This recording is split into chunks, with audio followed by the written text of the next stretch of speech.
Hi, it's Thursday and it's Mimi and I'm back in my kitchen again.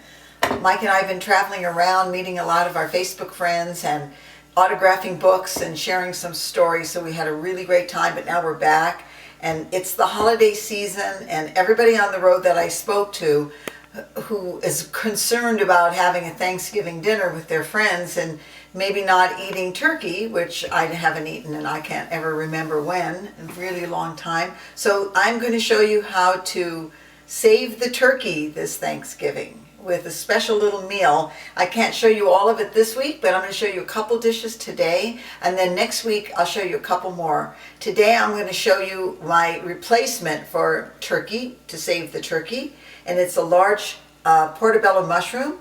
I've removed the stem from it. And you know how to clean a mushroom? You probably do. You just wet a little paper towel and you just wipe it off. Make sure there's no dirt on it. They're mostly pretty clean, but you just want to make it damp. Don't wash it. Just wipe it off like that. Okay, and then we're going to slice it. This is a really good meal. I've fixed this many times. It's very satisfying to me.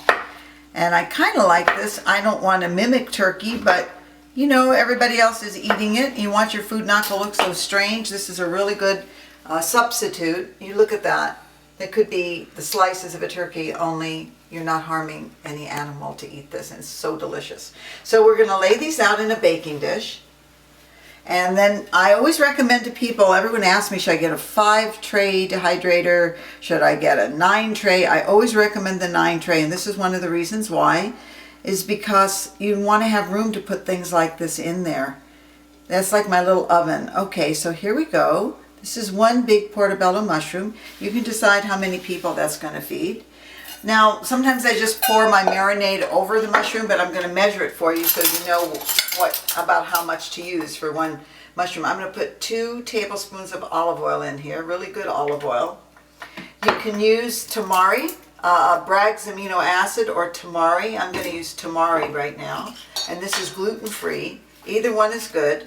And I think it depends if you don't want it too salty. I'd use a tablespoon to start. I'm going to put that in here. I'm also going to put a little water in just to give it a little more marinade.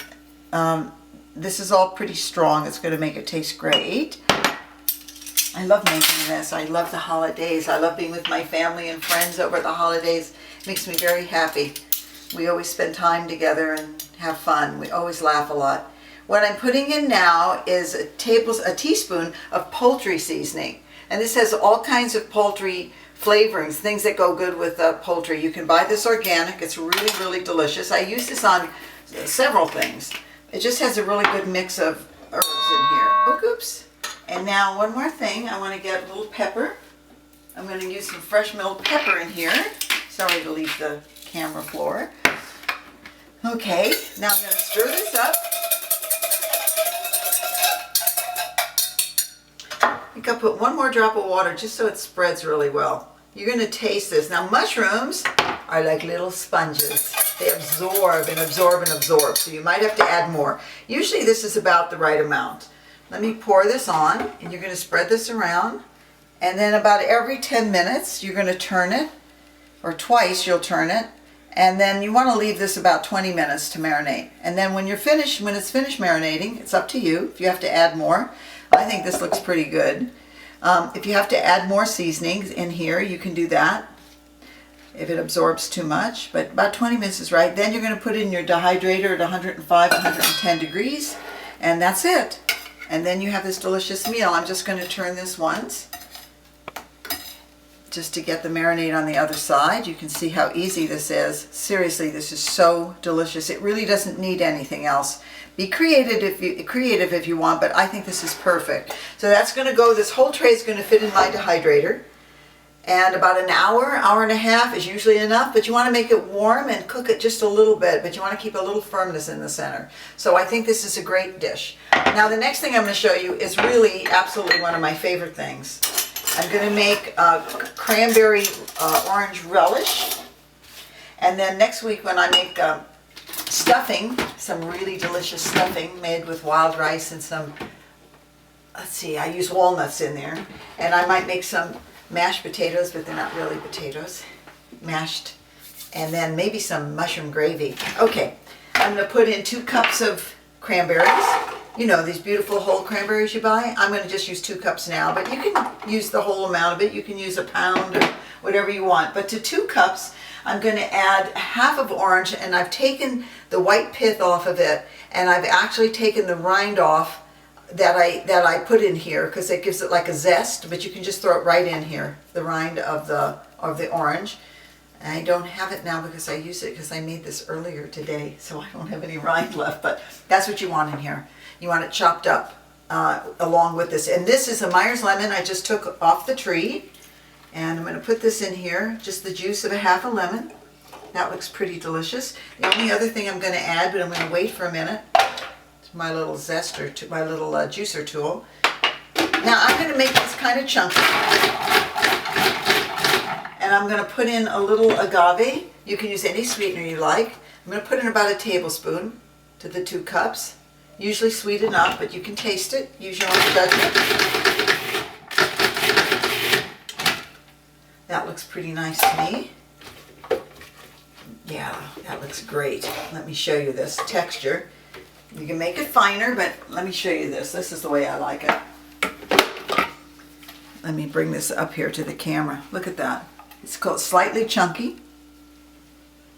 It's got enough moisture in here. It's so good cold.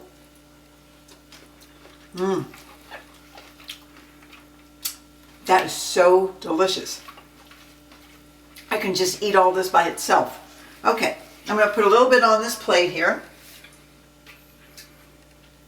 If you want to chop it a little longer, you can. I like it kind of rough, but it tastes great any way you make it. Here's a little plate with some of the finished mushrooms on. And this is some of the relish. It makes a beautiful plate. Got a little mound of stuffing here, and I have some greens I'll show you how to make. A little bit of potatoes. You can put gravy on top of that. This is a great combination, not just for Thanksgiving, but I think all the time. It's quite delicious. And I also want to go get my book to remind you. I hope there's some people that you love this season, this holiday season, and you decide to get them Live Raw. So many people told me it's really changed their lives a lot, and I'm really proud of it. And if you love somebody and you want them to eat healthier, this is a great gift. If you buy it from off my website, youngonrawfood.com, I'll autograph it for you with your name, and I will give you a little necklace that I designed, and everybody seems to like that necklace a lot. And you can also see some of the products I buy on my shop. I have a new website, which I'm really excited about. A Facebook friend of mine, Travis Spiegel, designed it for me and redid my whole website, and it looks, I think, fantastic. So I'm really excited about that. I have so much more to tell you, and next week we'll talk more about how to enjoy your holidays. Just love the one you're with and love yourself, and stay raw, because I love you. Bye.